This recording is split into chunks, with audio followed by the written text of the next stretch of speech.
সুপ্রিয় দর্শকবৃন্দ, আপনাদের সাথে মাহি চৌধুরীর খবর নিয়ে আলোচনা করতে চাইবো। একটু শেয়ার করব। গতকালকে আপনারা দেখলেন খালিদ মহিউদ্দিনের ঠিকানা যে টক শো, সেই ঠিকানার সাথে টক শোতে মাহি চৌধুরী অর্থাৎ বিকল্প ধারার মহা মুখপাত্র যাকে বলা হচ্ছে, উনি উপস্থিত ছিলেন এবং সাথে আন্দালিব রহমান পার্থকে নিয়ে খালিদ মহিউদ্দিন চৌধুরীর টক শোটি প্রচারিত হয়েছে।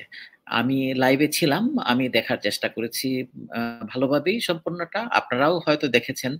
আর সেটি দেখে আসলে আমার আ প্রশ্ন জেগেছে যে আমার মনে হয় সেই কারণে আপনাদের সাথে ভাবলাম যে আমার ভাবনাটা আপনাদের সাথে শেয়ার করি। আমার কাছে মনে হয়েছে যে খালেদ মহিউদ্দিন আসলেও এই যে চৌধুরী তাকে একটা ব্রেক দেওয়ার চেষ্টা করছে। অর্থাৎ আমি যদি আরো সহজ সরলভাবে বলতে চাই ডাইরেক্ট, সেটি হলো যে চৌধুরীকে বাংলাদেশের রাজনীতিতে পুনর্বাসন করতে হবে। উনি এখন যে সংকটে বা চিপায় পড়েছে, আমি যেটা সোজা বাংলায় বলতে চাই, সেটি থেকে আ বের করে নিয়ে আসতে হবে এবং সেটির দায়িত্ব বোধহয় খালেদ মহিউদ্দিনের হাতেই পড়েছে অথবা উনি নিয়েছেন। কেন নিয়েছেন আমি জানি না। আমি এটা এই কারণেই বলব যে খালেদ মহিউদ্দিন কে? এটি কিন্তু খুব সাধারণ একটি নাম এখন বাংলাদেশে নয়। আপনারা সবাই জানেন খালেদ মহিউদ্দিনের যে গ্রহণযোগ্যতা, খালেদ মহিউদ্দিন একজন অভিজ্ঞ সাংবাদিকে পরিণত হয়েছে, গণমাধ্যম বিশেষজ্ঞ, যিনি তার সাহসী ও নিরপেক্ষ সাংবাদিকতার জন্য সুপরিচিত হয়ে গেছে বাংলাদেশের মানুষের কাছে। এবং স্পেশালি আমরা সবাই জানি যে জার্মানির ডয়েচে ভেলে বাংলা বিভাগের প্রধান হিসাবেও দীর্ঘদিন কাজ করেছেন এবং সাংবাদিকতার ২ যুগের উপরে কিংবা ২ দশকের উপরে উনি কাজ করছেন। বাংলাদেশের বিভিন্ন আ মিডিয়াতে কাজ করেছে, পত্রিকাতে কাজ করেছে, সর্বশেষে ডয়েচে ভেলে কাজ করেছে। এখন উনি আসলেও গিয়েছেন আমেরিকাতে একটি ঠিকানা নামক টেলিভিশন চ্যানেলে, আবার ওখানে। কিন্তু আসলেও মূলত এই যে ডয়েচে ভেলেতে থাকাকালীন সময়ে উনি যে বাংলাদেশের এই যে টক শো, রাজনীতি, রাজনৈতিক বিশ্লেষণ, মানবাধিকার, গণতন্ত্র, এই সমস্ত বিষয় নিয়ে যে তার যে এনালিসিস, তার যে প্রশ্ন করার ধরন, সেটি নিয়ে বাংলাদেশের সাধারণ মানুষের কাছে একটি বিশাল অবস্থান কিন্তু বাই দিস টাইম তৈরি হয়ে গেছে। খালেদ মহিউদ্দিন এখন আর খুব সাধারণ ব্যক্তি মহিউদ্দিন মানুষের কাছে নয়, যার জন্য তার প্রতিটি কার্যক্রম মানুষ চুলচেরা বিশ্লেষণ করে থাকে। সেরকম একজন মানুষের কাছে বাংলাদেশের মানুষের প্রত্যাশা কিন্তু এখন অনেক। সেই প্রত্যাশাটা যখন মানুষকে ম্লান করে দেয় মানুষের কাছে, তখন কিন্তু বিভিন্ন ধরনের প্রশ্ন জাগে। কারণ এই যে চৌধুরী, এর আগে আমি এই চৌধুরীকে নিয়ে আরেকটা ভিডিও করেছি, কথা বলেছি যে সে আওয়ামী দোসর ছিল, আমরা সবাই জানি, এবং তারা এখন বাংলাদেশের বর্তমান নতুন পরিস্থিতিতে একেবারেই ঘৃণিত।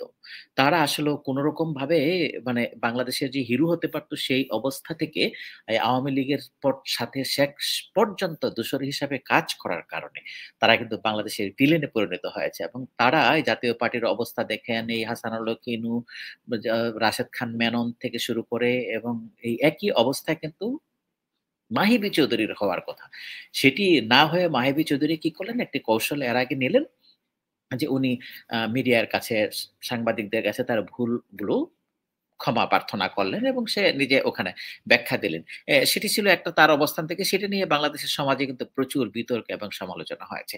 দ্বিতীয়, এই ১ম কোনো টক শো এবং এই পরিবর্তিত পরিস্থিতিতে আওয়ামী লীগ সরকারের এবং হাসিনার পালায়নের পর খালেদ মহিউদ্দিনের মতো একটি জায়গায় এই তাকে নেওয়া হলো এবং সে কে? সে হলো হাসিনার দোসর, যাকে নিয়ে মানুষের বিতর্ক আছে। মানুষ এদেরকে পুনর্বাসন দেখতে চায় না। সেরকম একটা জায়গায় খালেদ মহিউদ্দিন যেভাবে প্রশ্ন করেছেন, সেগুলো আমার কাছে খুবই নাটক মনে হয়েছে এবং সেটি আসলেও খালেদ মহিউদ্দিনের সাথে যায় না। উনি যেরকম মনে হয়েছে যে তাকে আসলেও খুব নরমালাইজ করার জন্য বাংলাদেশের মানুষের কাছে, বাংলাদেশের মানুষের রাজনীতিতে তাকে নরমালাইজ করে উপস্থাপন করার জন্য একটি প্রজেক্ট হয়তো খালেদ মহিউদ্দিন নিয়েছেন এবং সেটি পূর্ব পরিকল্পিতভাবে তাকে প্রশ্নের ধরন, আমি যদি জিজ্ঞেস করতে চাই খালেদ মহিউদ্দিনকে, উনি যেভাবে প্রশ্ন করেন অন্যান্য রাজনীতিবিদদেরকে, কয়েকদিন আগেও আমরা হাসনাত আব্দুল্লাহ এই যে বৈষম্য বিরোধী ছাত্র আন্দোলনকে প্রশ্ন করতে দেখলাম। কয়েকদিন আগে নাসিরউদ্দিন পাটোয়ারীকে উনি যেভাবে অপমান করে এবং যেভাবে কথা বললেন, সেরকম প্রশ্ন কেন এই চৌধুরীর জন্য আসে নাই? সেটাই আমার প্রশ্ন। সেই মাহিবী চৌধুরীর ক্ষেত্রে এই ধরনের প্রশ্নটা কেন আসে নাই? অনেক কিছু জিজ্ঞেস করার তো ছিল। বাংলাদেশের মানুষ অনেক কিছু জানতে চায় তার কাছ থেকে। কিন্তু সেই ধরনের প্রশ্নগুলা কেন করে নাই?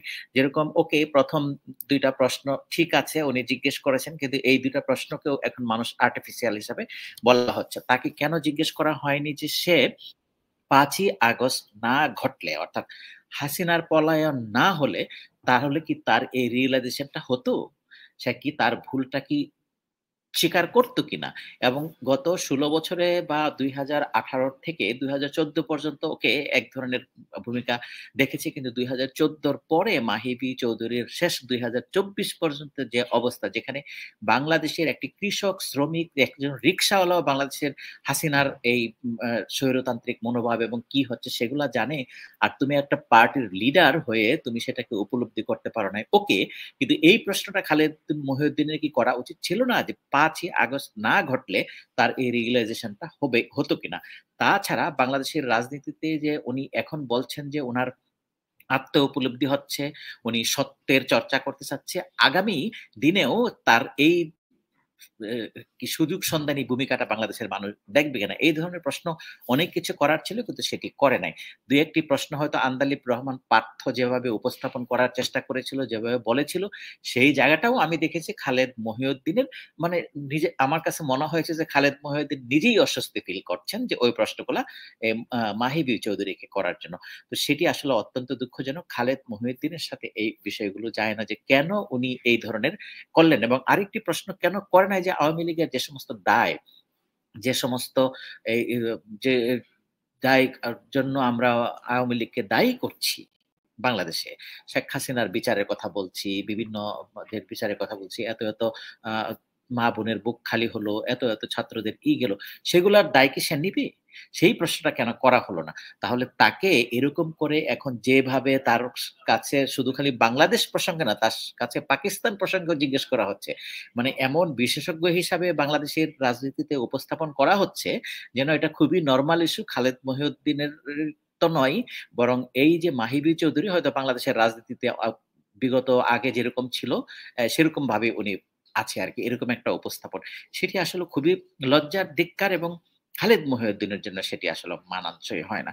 খালেদ মহিউদ্দিনকেও আমরা বলব যে আমরা যারা সাধারণ দর্শক আপনাকে পছন্দ করি, আপনাকে ভালোবাসি, সেই মূল্যটা আসলে দিতে হবে। রাজনীতিবিদদেরকে আপনি যেভাবে চুলচেরা বিশ্লেষণ করেন, যেভাবে প্রশ্ন করেন, আনকম্প্রোমাইজিং প্রশ্ন, সেই প্রশ্নগুলা এই খালেদার হাসিনার দোসরদেরকে কেন আপনার হয়নি?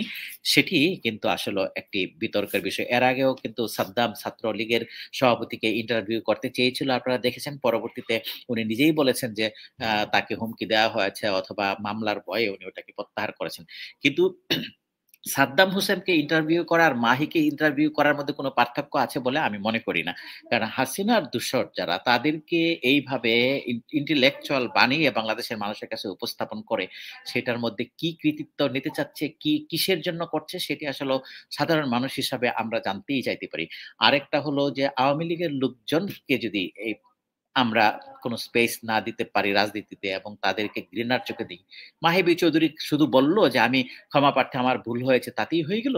তো তাকে আর কোন ধরনের জবাবদিহি করতে হবে না? সেটা আইনের আশ্রয় নিতে হবে না? তার এই ধরনের এই হাত মিলানোর জন্য, সহযোগিতার জন্য হাসিনার স্বৈরতান্ত্রিক মাত্রা বেড়েছে। তাহলে আওয়ামী লীগের লোকজন যদি একটা খুনের জন্য, একটা অপরাধের জন্য দায়ী হয়, সমানভাবে এই মাহি বি চৌধুরীরা দায়ী হবে। সেই ধরনের প্রশ্ন কেন করা হয়নি? আমি জানি না।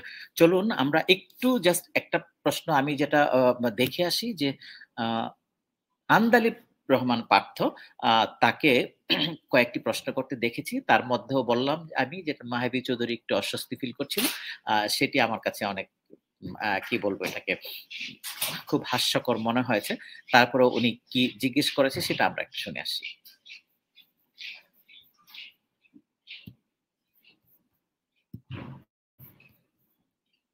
সবকিছু মিলিয়ে ভালো সমাজে গ্রহণযোগ্য পারসেপশন যাদের, ভালো এক্সপার্টিস যাদের আছে, এই ধরনের মানুষকে, ভালো মানুষকে না ব্যক্তিগত মাহি ভাই আমি ব্যক্তিগত মাহি ভাই আমি আপনি রাজনীতিতে আমার চেয়ে সিনিয়র মাহি ভাই, রাজনীতিতে আপনার ব্যক্তিগত জিনিস পাবলিকেশন হয় না। পাবলিকেশন যা হয় সেটা পাবলিক। ব্যক্তিগত জিনিস ব্যক্তিগত। আপনি যখনই এই দেশনেত্রী খালেদা জিয়ার অসুস্থতার ব্যাপারে আপনি স্ট্যাটাস দিবেন, দ্যাট ইজ পাবলিক। অ্যান্ড মানুষ সেটাকে তখন মনে করবে এটার মধ্যে পলিটিক্স আছে, এটার মধ্যে অন্য কিছু আছে। যদি না হয়তো এত অসুস্থ ছিল যখন খালেদা জিয়া বা দেশনেত্রী এবং খালেদা জিয়া, ততক্ষণ যখন আপনি স্ট্যাটাস দিয়েছেন কিনা, হঠাৎ এখন আপনি স্ট্যাটাস দিচ্ছেন কিনা, সেগুলি কিন্তু আপনার ক্রিটিকরা সবাই যাচ করবে। আপনি কোনোভাবেও আপনি এই ডিফেন্সটা দিতে পারবেন না যে এটা সম্পূর্ণ আমি বলছি যে এটা ব্যক্তিগত হলে এটা আপনার অফিসিয়াল ফেসবুকে আসছে।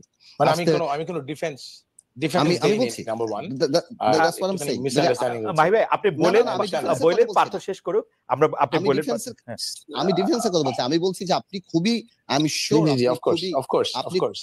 আপনি খুবই ব্যক্তিগতভাবে টাচড হয়ে যখন you lost your father few days back আপনি স্ট্যাটাস দিয়েছেন, এবং আমি এটা বিশ্বাস করি, আমি নোইং ইউ, আমি আপনাকে বিশ্বাস করি যে আপনি একদমই সহজ সরল ভাবে এটা দিয়েছেন।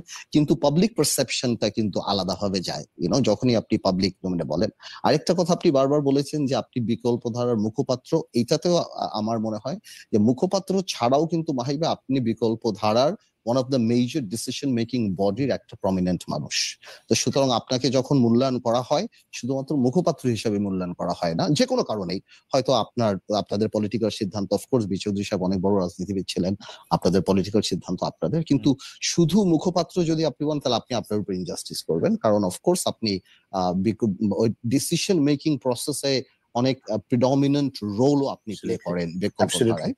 তো এইটা তো এটা শুধুমাত্র মুখপাত্র পার্থ, আপনার অনুমতি নিয়ে আমরা একটু মাহি ভাইকে 1 মিনিট একটু শুনতে চাই যে মাহি ভাই, অফকোর্স মাহি ভাই, পার্থ বোধহয় এইটা আপনি শুনেছেন, আপনি যদি একটু বলেন।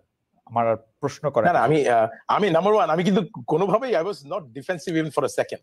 আমি আমার অবস্থান ব্যাখ্যা করেছি, আমি কোনো ডিফেন্সিভ হই নাই।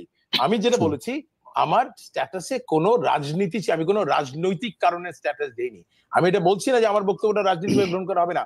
আমি একজন রাজনীতিবিদ, আরেকজন রাজনীতিবিদ সম্পর্কে, এবং যাদের সাথে আমাদের একটা মতপার্থক্য রয়েছে, একটু সৃষ্টি হয়েছে, তাদের ব্যাপারে একটা যখন আমি আমার, কিন্তু আমি এটা কোনো রাজনীতি করার উদ্দেশ্যে দেই নাই। এটা হচ্ছে নাম্বার 1। নাম্বার 2, রাজনীতি হয়ে গেছে আর কি, হতে পারে রাজনীতি, বাট এখানে মনে হয় Partha, with all respect, you know I love you. প্রথম থেকে আমি বলেছি যে রাজনীতি পার্থক্য যেখানে থাকুক, আমি কিন্তু পার্থর সাফল্য কামনা করি, সবসময় সেটা দেখতে চাই। আমরা একই জায়গায় না থাকলেও দেখতে চাই, এবং আমি এই জেনারেশন আমি সবসময় আশা করি। কিন্তু আমি যেটা মনে করি, এই জেনারেশনের প্রত্যাশার কথা যদি আজকে বলা হয়, আমি বারবার বলছি, I think we need to redefine politics. এটাই যদি রাজনীতি হয়, এটা রাজনীতি হওয়া উচিত না। হ্যাঁ, রাজনীতি মানে সব জায়গার মধ্যে, রাজনীতি মানে কি আসলে, যেমন একটু আগে যে ভালো আমি হাসবো না কাঁদবো আমি জানি না। উনি রাজনীতি রিডিফাইন করবেন, উনি রাজনীতি শিখাবেন। রাজনীতি মানে কি, কোথায় ছিলে এতদিন যে রাজনীতি মানে কি সেটা বোধোদয় হয়নি। এইসব রাজনীতি, এই কূটনীতি রাজনীতি, নিজের স্বার্থ বিকিয়ে নিজের স্বার্থের জন্য বাংলাদেশকে বিক্রি করে দেয়া, বাংলাদেশের মানুষের প্রাণ যাচ্ছে তার জন্য কথা না বলা, সেটার নাম রাজনীতি। উনি রিডিফাইন করতে এসছেন, এবং তাকে নিয়ে এসছে খালেদ মহিউদ্দিন এইখানে আবার জাস্টিফাই করার জন্য, নর্মালাইজ করার জন্য মানুষের কাছে। এটিকে বলা হয় সাইকোলজিক্যাল ট্রিটমেন্ট, অর্থাৎ তাকে খালেদ মহিউদ্দিনের মাধ্যমে একটা ব্রেকআপ দিয়ে মানুষের কাছে পৌঁছানো, যেন সাধারণ মানুষের কাছে উনি আস্তে আস্তে ফিরতে পারেন। এই ধরনের আসলে ট্রিটমেন্ট গুলো একেবারেই ঠিক না, খুবই বাজে। আমি আসলে কি বলবো আমি জানি না। আমি শুধু বলবো যে এই কাজটি খালেদ মহিউদ্দিনের ঠিক হয়নি, এবং এই যাবৎকালে যত টক শো আমি দেখেছি খালেদ মহিউদ্দিনের, এটি হলো সবচেয়ে বাজে। এবং উনাকে মনে হয়েছে যে উনি আসলে কোনো না কোনো ভাবে কম্প্রোমাইজ করে এই মাহিবি চৌধুরীকে মানুষের কাছে নর্মালাইজ করার চেষ্টা করছেন। সেটি ওনার টক শো, অঙ্গভঙ্গি, বডি ল্যাঙ্গুয়েজ সবকিছুতে বোঝা গিয়েছে। তো ধন্যবাদ দর্শকরা, আপনারা আপনাদের মতামত দিতে পারেন।